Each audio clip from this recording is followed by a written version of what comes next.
welcome to my channel. My name is Kiki Collins. I am a hairstylist and cosmetologist business coach. I am the owner of 3 successful businesses and I've been in the beauty industry for over 20 years. Today I'm going to share with you healthy tips that help you to grow your hair as well as retain the length that you have already achieved. And before I get started, this is my lovely background. I do apologize for it's kind of plain. It's because it's the only room in the salon I can find that it's actually quiet at the time they want to record other conversations.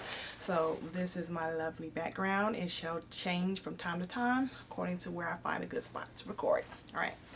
First, let's start with the first step, and I'm going to go down the different steps, but they're not going to be in any particular order. First things first, when you sleep at night, make sure that you do not sleep on cotton sheets, or if you have cotton sheets, you want to have like a silk or satin pillowcase or a scarf or a bonnet to protect your ends, because cotton have a tendency to dry the hair out, and when the hair gets very dry, especially the ends because it's further away from the scalp, we have to take especially good care of those ends. They'll begin to split up the hair shaft and you'll actually lose your length. So while your hair is growing, you will not be able to retain it because the hair is splitting up the ends.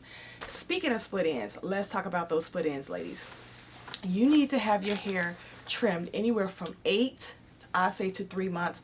For those who are using protective styles, such as me, obvious of my bun, which is a protective style, because you want to get rid of those ends. They will continue to split up your hair shaft. Our hair have a tendency to rub against our clothes, the environment, brushing, so we put it up in protective styles to protect it. So if you're doing protective styles such as sew-ins, updo styles, buns, certain twist out styles, then you can stretch it anywhere from 8 to 3 months. 3 months I would say is the max, only for sew-ins. Now if you wear your hair out every day, you want to make sure that you get your hair trimmed every 6 weeks, no less than that. About 1/4 of an inch, it should be a reasonable amount, far as every 6 weeks. Of course, if you're going a little bit longer, you might have to take off a little bit more depending on how much the hair has actually split up that shaft. Next, we want to talk about rinsing your hair.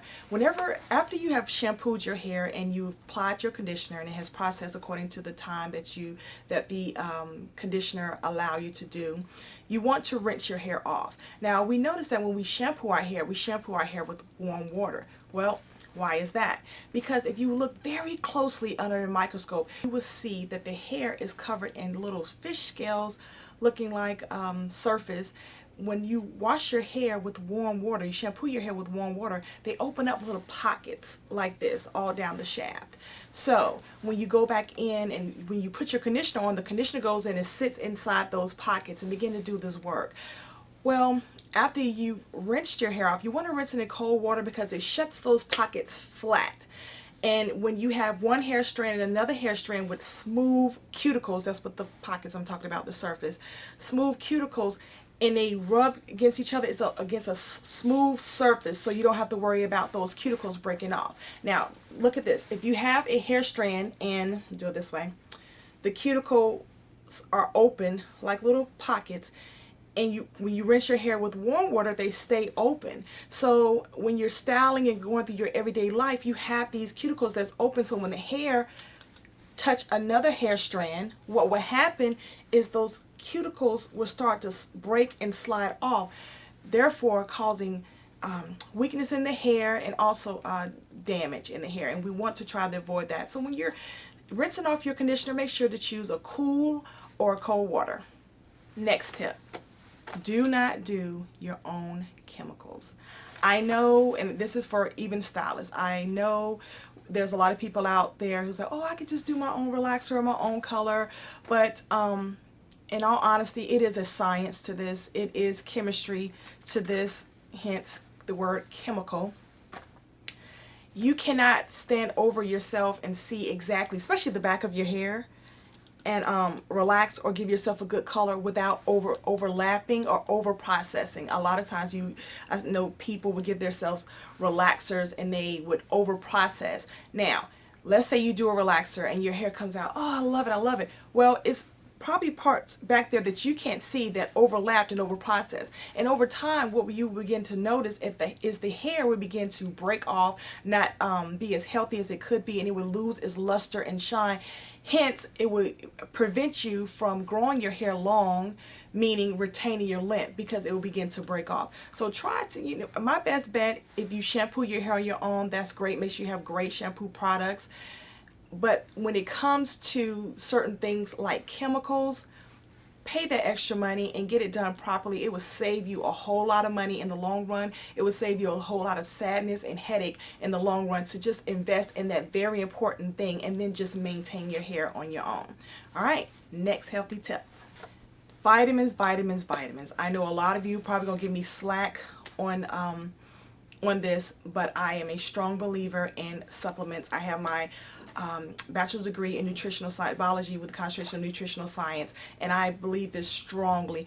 Our nutrition is deficient. Our soils is not the same. Different things have come about to cause this, as far as like chemicals, technology, science, pesticides, herbicides, things like that have changed the soil. Nutrition that was once in our foods when our grandmother and our great-grandparents were around is no longer there. So even though we're eating one apple or a salad, we're actually we're deficient in the nutrients versus 50, 60 years ago when it was more nutrient dense. It had more nutrients in the fruits and vegetables, and even with the meats that we eat, steroids, things like that. So we're missing a lot of nutrition. So that's why it's good to supplement your daily nutrition with vitamins. I'm a big advocate on that. All right, next healthy tip. Make sure you move your body, move your scalp, massage your scalp throughout the day. Make sure you're moving. That gets the heart beating and the blood flowing. The blood brings the nutrients to those follicles, which produce healthy cells. Let's go back to my last tip. That's why it's so important to have nutrients as well, because you want to make sure that you have strong, healthy follicles, which produces strong, healthy hair. Oh, this is my healthy tip for the day. I like to call this as my hair fitness for the day, and I will be giving you more tips throughout the time. So make sure you subscribe to this channel so that you can stay up to date on the healthiest tips on how to grow your hair, how to maintain your hair, also different styles that you can do that allow you to achieve that long and lustrous healthy hair that you desire. Take care. Bye.